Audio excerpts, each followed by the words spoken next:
William Matthews had always been proud of his small neighborhood. The tree-lined streets of Maple Grove were quiet, filled with families who looked out for each other.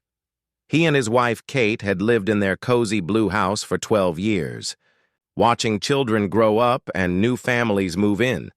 Their own daughter Emma was now 15, and their son Jack had just turned 13. On that Tuesday morning in October, William was running late for work. He grabbed his coffee mug and briefcase, kissing Kate goodbye as she prepared breakfast for the kids. The autumn air was crisp, and golden leaves crunched under his feet as he walked to his car. He had forgotten his phone on the kitchen counter, something that would prove to be significant later. As William drove down Elm Street, 3 blocks from his house, he noticed an unusual amount of activity around the old Victorian home, where the elderly Mrs. Patterson lived alone. Police cars were parked outside, their red and blue lights flashing silently. An ambulance sat in the driveway, its back doors open. William slowed his car, concern washing over him. Mrs. Patterson had been their neighbor for over 30 years, a sweet woman who always had cookies for the neighborhood children and kept the most beautiful garden on the street. William parked across the street and approached one of the officers. The young policeman looked tired and stressed. When William introduced himself as a neighbor, the officer's expression grew even more serious. He explained that Mrs. Patterson had been the victim of a home invasion during the night. The elderly woman had been found by her daughter that morning when she came for their weekly breakfast together. The officer's words hit William like a physical blow. Mrs. Patterson had been beaten severely during the robbery. The criminals had ransacked her house looking for money and valuables. They had taken her late husband's watch collection, her jewelry, and even the small amount of cash she kept in a coffee tin in her kitchen. But the worst part was that they had hurt her badly in the process.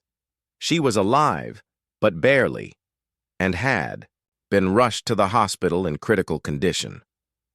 William felt his hands shake as he absorbed this information. Mrs. Patterson was like a grandmother to everyone on the street. She had given Emma piano lessons when she was younger and always remembered both children's birthdays with handmade cards. The thought of someone hurting her made William feel sick to his stomach.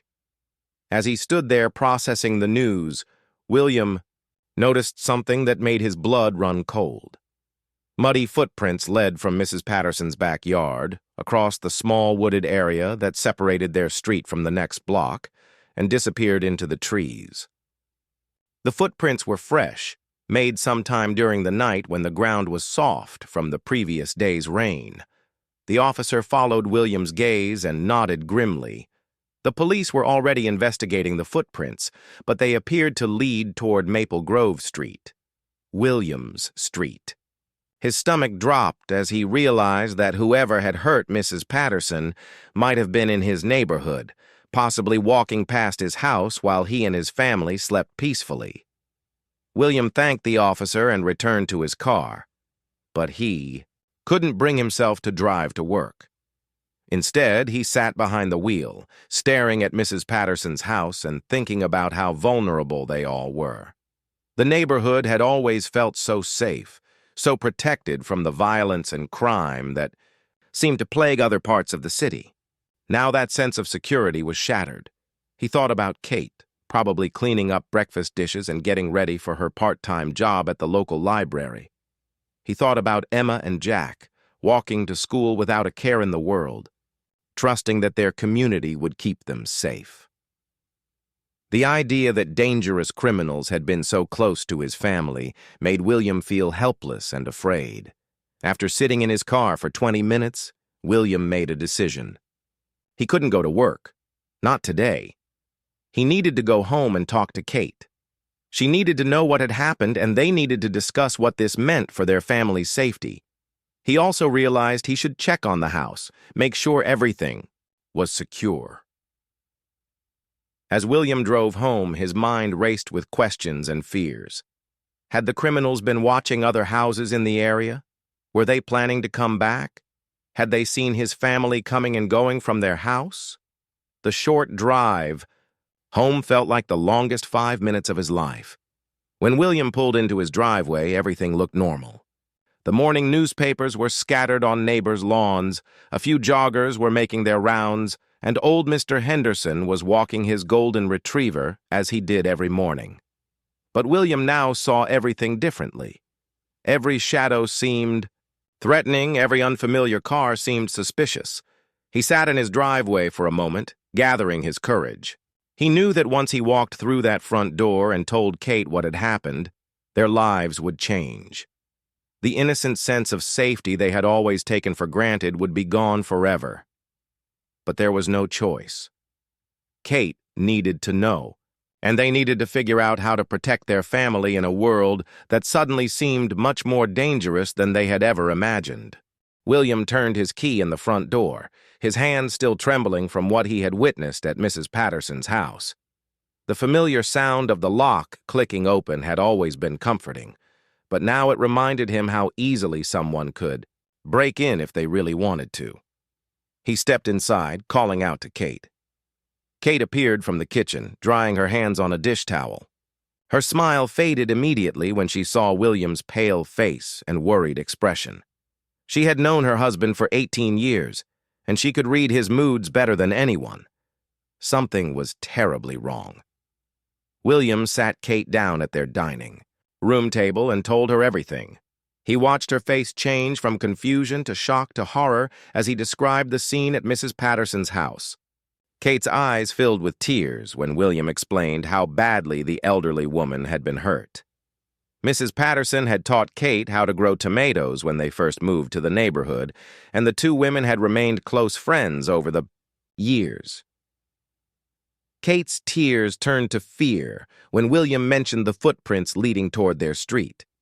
She instinctively looked toward the stairs where Emma and Jack's bedrooms were located, even though both children were safely at school. The thought that violent criminals might have been near her children while they slept was almost unbearable. William took Kate's hand and tried to reassure her, but he was struggling with his own fears. They talked about calling the police to report anything suspicious they might have noticed, but neither of them could remember seeing anything unusual the night before. They had gone to bed around 10:30 after watching a movie together. Emma had been texting friends, and Jack had been playing video games until his usual bedtime. As they sat there talking, Kate suddenly gripped William's hand tighter. She remembered something that had seemed insignificant at the time, but now took on new meaning. Around midnight, their dog Buddy had started barking in the backyard.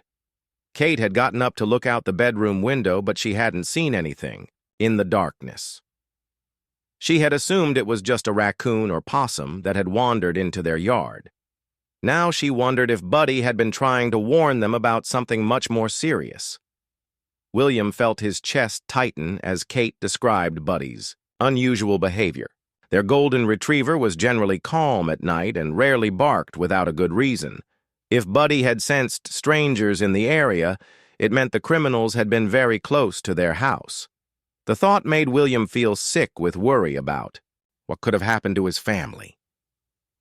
Kate stood up abruptly and began pacing around the room. She started talking about all the things they needed to do immediately: check all the locks on doors and windows, install a security system, buy motion sensor lights for the backyard, maybe even get a stronger fence. Her words came out in a rush, as if taking action could somehow undo the fear that was now consuming both of them. William watched his wife pace and recognized that she was entering what he privately called her protection mode. It was the same way she had reacted when Emma had been bullied at school in 3rd grade and when Jack had broken his arm falling off his bike. Kate dealt with threats to her family by creating plans and taking immediate action. Usually William admired this quality in his wife, but today it made him realize just how serious their situation had become. The couple spent the next hour calling various security companies and researching alarm systems online. They were shocked by how expensive everything was, but they both agreed that their family's safety was worth any cost. William also called his boss to explain that he wouldn't be coming to work due to a family emergency. His supervisor was understanding and told William to take whatever time he needed. Around noon, Kate's phone rang. It was her friend Sarah, Mrs. Patterson's daughter. Sarah was calling from the hospital with an update on her mother's condition. Mrs. Patterson was still in critical condition, but the doctors were cautiously optimistic that she would survive. However, she had suffered a severe concussion and several broken ribs. She would need surgery on her broken wrist and would likely require weeks of rehabilitation. Kate cried as she listened to Sarah describe her mother's injuries. The elderly woman who had always been so full of life and energy was now fighting for her life because of the greed and violence of strangers. It seemed impossible that such a thing could happen in their peaceful neighborhood. Sarah also shared some information that the police had discovered during their investigation. The criminals had apparently been watching Mrs. Patterson's house for several days, learning her routine and waiting for the right opportunity to strike. They knew she lived alone and that she kept valuable items in her house. This wasn't a random crime, but a calculated attack on a vulnerable elderly woman. After Kate hung up the phone, she and William sat in stunned silence. The idea that criminals had been secretly watching their neighbor for days was terrifying.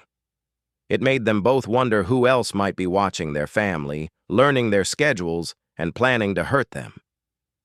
William walked to the front window and looked out at their quiet street. Everything appeared normal, but now he saw potential threats everywhere. The unfamiliar car, parked 2 houses down, could belong to someone watching their neighborhood. The man walking slowly down the sidewalk could be studying their houses rather than simply enjoying an afternoon stroll. Even the utility truck parked across the street seemed suspicious. Kate joined William at the window, and they stood together looking out at their neighborhood with new eyes. The place that had always felt like a safe haven now seemed full of hidden dangers. They both realized that their lives had changed forever, and there was no going back to the innocent peace they had known just a few hours earlier. The afternoon brought an uncomfortable stillness to the Matthews house. William and Kate tried to go about their normal routines, but every sound seemed amplified and threatening. The mailman's footsteps on the front porch made them both freeze and listen.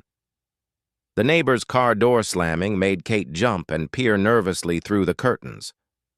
Around 2 o'clock, William decided he needed to take action beyond just installing a security system. He walked around the outside of their house, really looking at it for the first time from a criminal's perspective. The large oak tree near Emma's bedroom window could easily provide access to the second floor. The side gate to their backyard didn't have a proper lock, just a simple latch. The basement window wells were hidden by shrubs, creating perfect hiding spots for someone watching the house.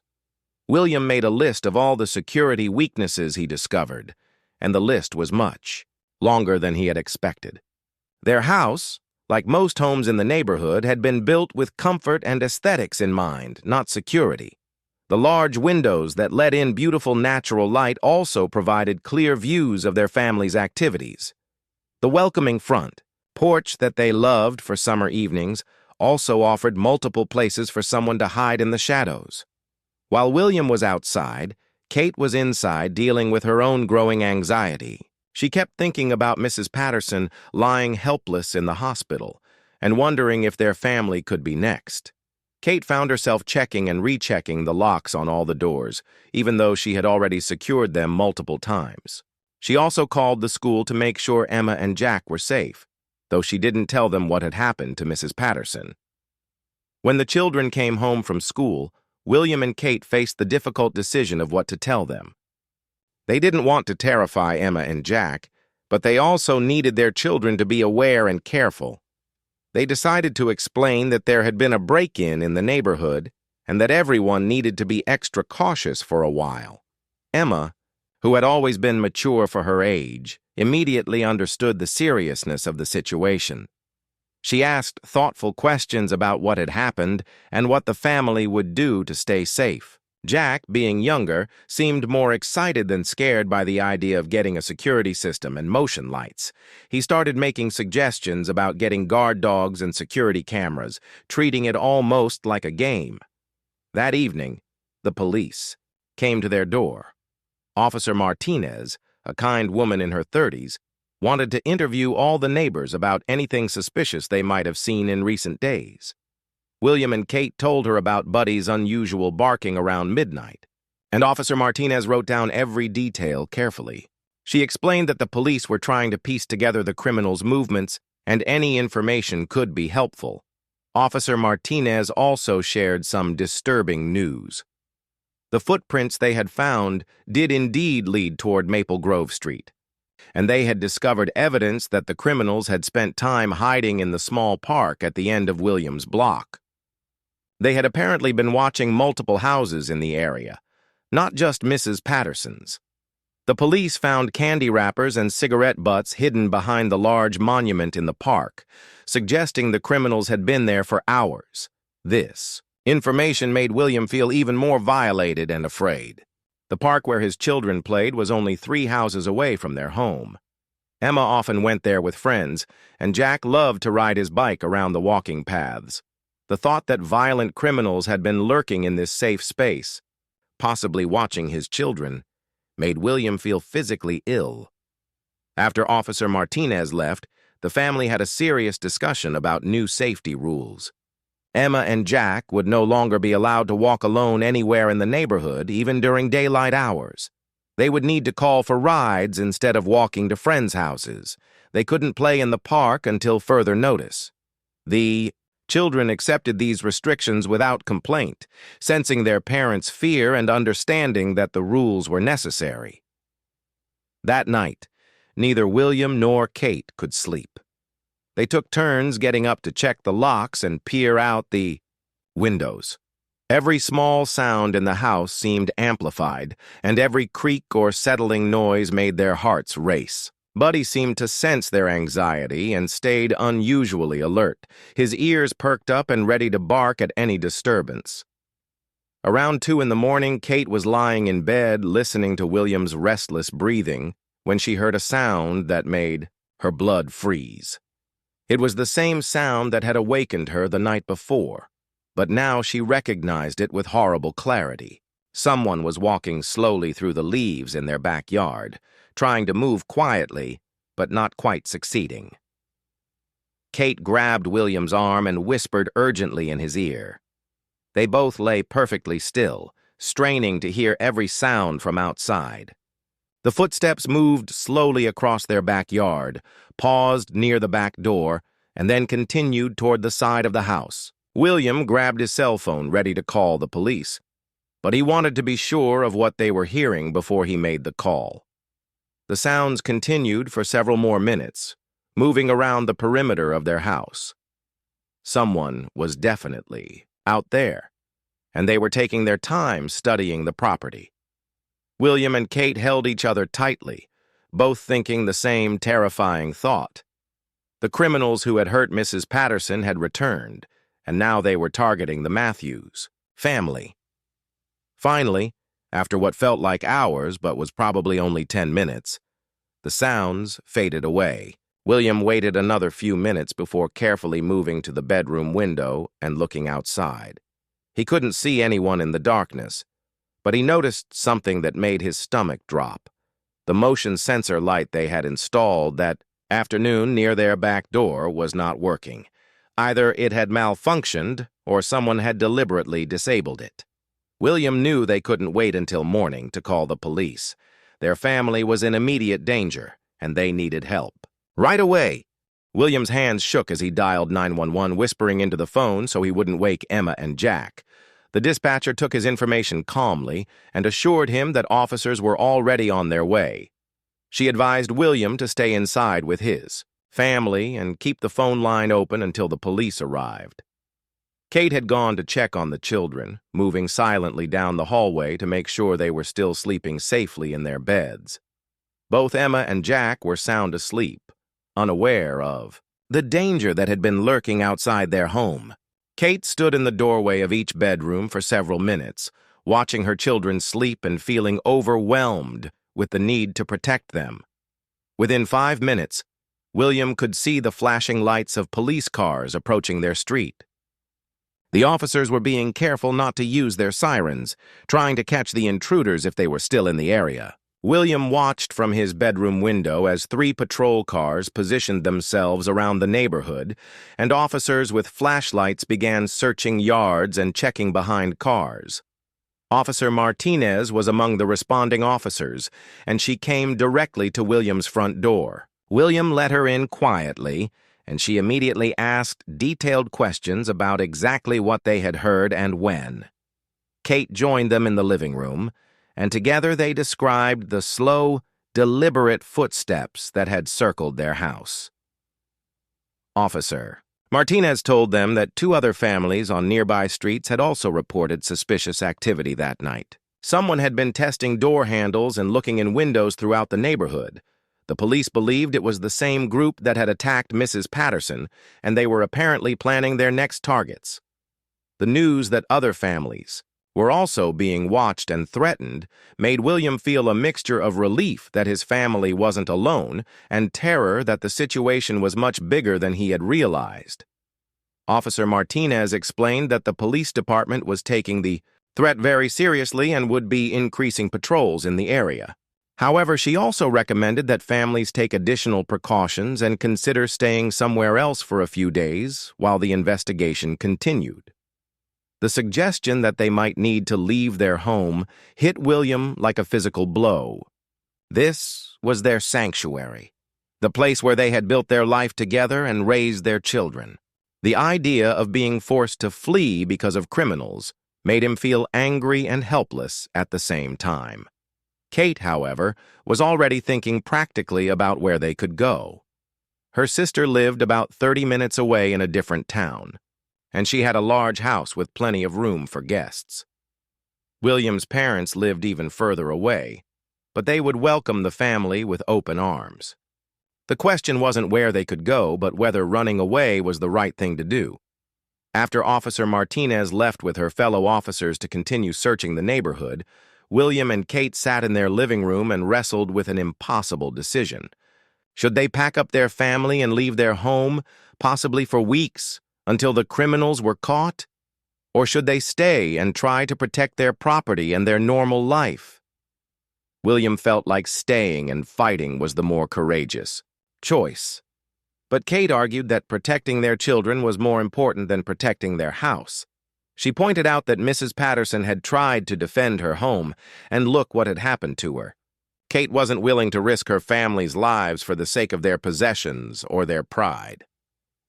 As they debated, both William and Kate were struggling with emotions they had never experienced before.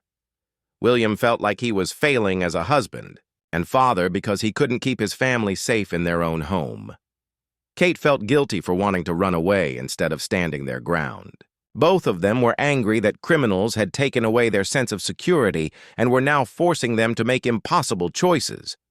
Around 4 in the morning, they decided to wake Emma and Jack and tell them about the night's events. The children needed to understand why their parents were so frightened and why they might need to leave their home temporarily. Both kids were scared but tried to be brave for their parents' sake. Emma surprised everyone by suggesting they should definitely go to Aunt Linda's house. She had been thinking about Mrs. Patterson all day and didn't want anything similar to happen to their family. Jack was disappointed about missing school and leaving his friends, but he agreed that safety was more important than convenience. As dawn broke over their neighborhood, the Matthews family began packing bags for what they hoped would be a short stay away from home. William called his boss again to request emergency family leave, and Kate called the library to explain that she wouldn't be in for at least a week. They also called the school to arrange for Emma and Jack to be temporarily enrolled in their aunt's school district. Leaving their house felt like admitting defeat, but William and Kate both knew it was the right decision. As William locked the front door and walked to their car with suitcases and worried children, he felt like he was abandoning everything he had worked to build and protect. Kate sat in the passenger seat, holding back tears as they drove away from Maple Grove Street. She kept looking back at their house, wondering when they would be able to return and whether it would ever feel like home again. The criminals had taken more than Mrs. Patterson's possessions and more than the neighborhood's sense of safety. They had taken away the Matthews family's right to feel secure in their own home. As they drove toward Kate's sister's house, the morning sun was rising on what should have been a beautiful autumn day. But for the Matthews family, it felt like the beginning of a dark and uncertain time in their lives. Kate's sister, Linda, welcomed the Matthews family with open arms, but William could see the worry in her eyes as Kate explained why they had needed to leave their home so suddenly. Linda's house was warm and comfortable, but it wasn't home, and everyone in the family felt the displacement keenly. Emma and Jack tried to adapt to their new temporary school, but they missed their friends and familiar routines. For 3 days, William called Officer Martinez twice daily for updates on the investigation. The police had found more evidence in the park and had identified the criminals from security camera footage at a nearby gas station. They were a group of 3 men with long criminal records who had been targeting elderly residents in quiet neighborhoods throughout the county. However, despite having clear photographs and descriptions, the men had not yet been caught. On Thursday morning, William received a call that changed everything. It was Officer Martinez, and her voice was tight with excitement and urgency. The police had arrested 2 of the 3 suspects during an attempted break-in at another elderly person's home, 15 miles away. The 3rd suspect was still at large, but they had recovered some of Mrs. Patterson's stolen items from the arrested men's car. William felt a surge of relief and hope, but Officer Martinez quickly cautioned him that the danger wasn't over yet. The 3rd suspect, a man named Danny Price, was considered the leader of the group and the most dangerous. He had a history of violent crimes and had threatened revenge against anyone who interfered with his activities. The police believed he might return to the neighborhood where he had been most successful, looking for easy targets or trying to settle scores. That afternoon, William and Kate received another devastating phone call. This time, it was their neighbor, Mr. Henderson, calling to tell them that their house had been broken into the night before. The criminals had smashed the back door and ransacked every room, looking for valuables and apparently taking their time since they knew the family wasn't home. William felt like he had been punched in the stomach. All of his fears about leaving their home unprotected had come true. The criminals had violated their personal space, touched their belongings, and destroyed the sanctuary he and Kate had worked so hard to create. Mr. Henderson assured them that he had called the police immediately when he heard the breaking glass, but the damage was already done. Kate broke down crying when she heard about the break-in.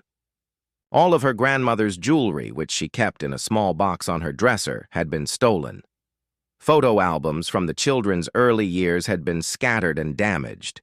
William's collection of rare books had been thrown around the living room, many of them with torn pages. The criminals hadn't just stolen their possessions, they had deliberately destroyed things that could never be replaced. Emma and Jack were devastated when their parents told them about the break-in. Emma's room had been completely ransacked. Her diary had been read and thrown on the floor, and her collection of stuffed animals had been cut open, apparently in a search for hidden valuables. Jack's gaming system had been stolen, along with all of his games and the money he had been saving from his allowance. That evening, Officer Martinez came to Linda's house to interview the family again. She brought photographs of the damage to their home, and William and Kate were shocked by the extent of the destruction. It wasn't just a burglary, it was an act of pure malice. The criminals had broken dishes, poured cooking oil on the furniture, and spray-painted obscene messages on the walls. Officer Martinez explained that this level of destruction was unusual and suggested that the criminals might have been angry about the increased police presence in the neighborhood. Danny Price, the suspect who was still at large, had a history of targeting families who had reported him to police. The break-in at the Matthews house might have been partly motivated by revenge. The news that their family was being specifically targeted for trying to protect themselves and their neighbors, made William feel a combination of rage and terror that he had never experienced before. These weren't just random criminals looking for easy money. They were predators who enjoyed, causing pain and fear. The fact that they had deliberately destroyed Emma's diary and Jack's treasured possessions showed that they took pleasure in hurting innocent people. Kate asked Officer Martinez directly whether it was safe for them to return home, even with the increased police patrols. The officer was honest, but not reassuring. She couldn't guarantee their safety, especially with Danny Price still at large and apparently focused on their neighborhood.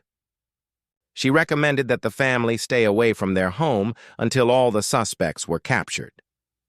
That night, William lay awake in Linda's guest room, staring at the ceiling and feeling like he had failed everyone he loved.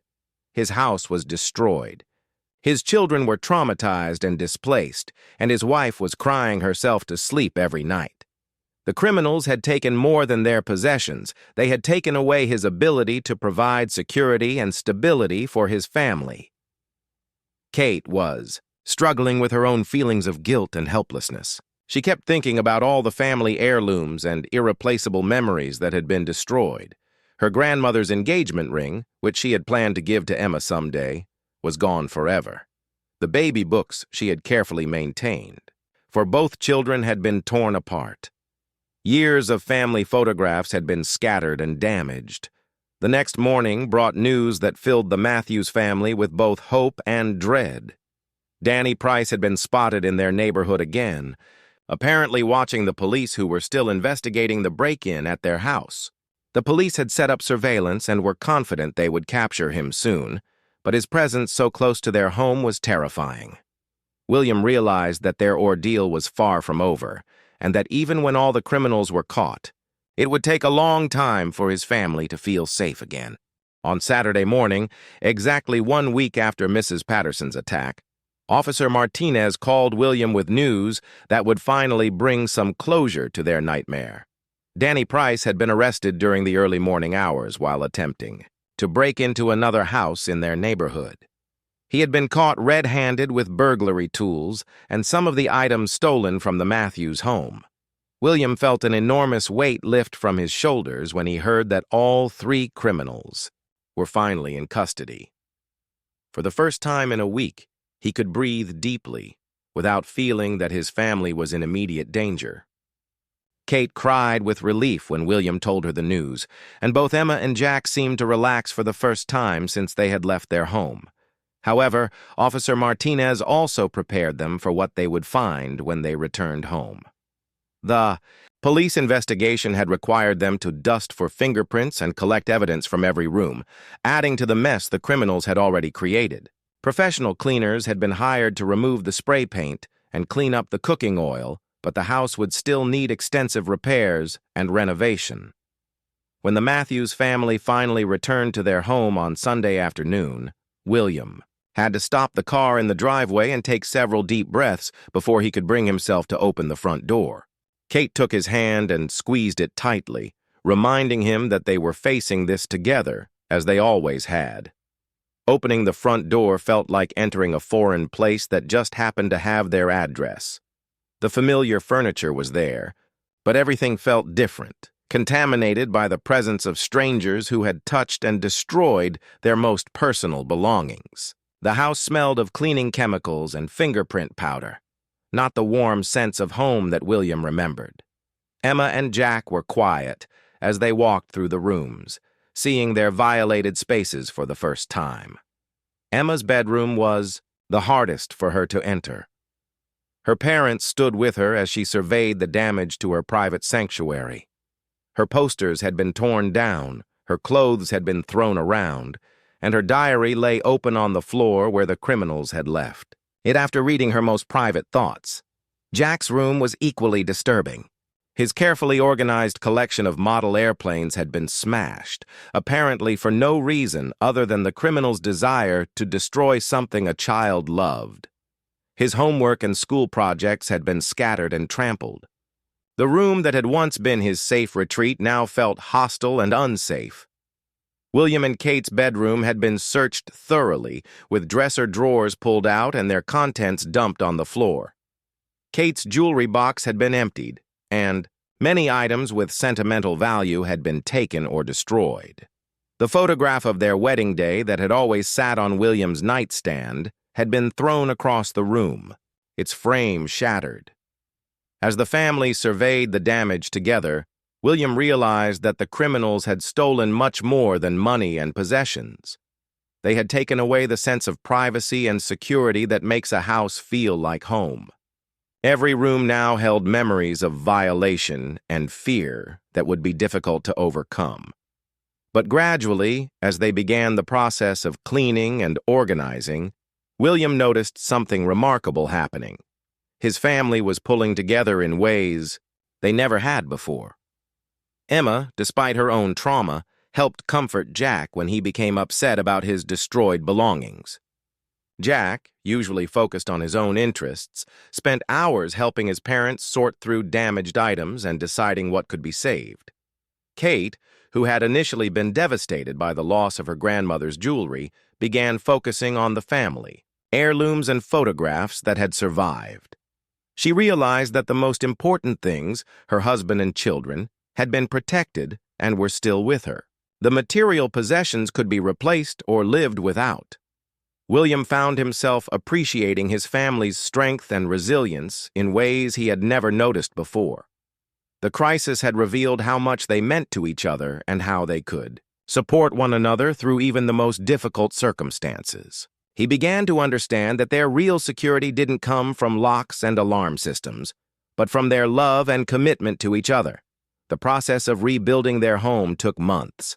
They installed a comprehensive security system, reinforced doors and windows, and made changes to eliminate the vulnerabilities William had identified. But more importantly, they rebuilt their sense of safety through honest communication about their fears and ongoing support for each other. Mrs. Patterson eventually recovered from her injuries and returned home with a live-in companion. She became an even more beloved figure in the neighborhood, and her courage in surviving the attack inspired everyone to look out for each other more carefully.